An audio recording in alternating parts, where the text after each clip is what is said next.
ఏంటి నువ్వు ఇంకా ఆఫీస్కి వెళ్ళలేదా? నువ్వు చెప్పే గుడ్ న్యూస్ కోసం కళ్ళల్లో ఒత్తులేసుకొని మరీ వెయిట్ చేస్తున్నా. మరీ ఎక్కువసేపు వెయిట్ చేస్తే కళ్ళుకి డేంజర్ ఏమో. ఈ కుళ్ళు జోక్లే ఆపు. ఫస్ట్ నీకు జాబ్ వచ్చింది కదా, పోయి సెలబ్రేట్ చేసుకుందాంపా. హలో నాకు జాబ్ వచ్చిందని ఎవరు చెప్పారు? జోక్ చేసే టైమా ఇది?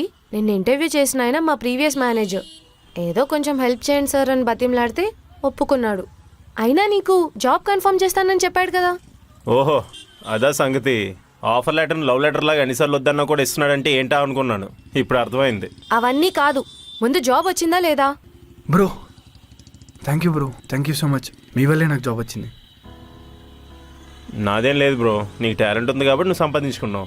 ఇదే టాలెంట్తో 15 ఇంటర్వ్యూస్ వెళ్ళాను బ్రో, బట్ అందరు రిజెక్ట్ చేశారు.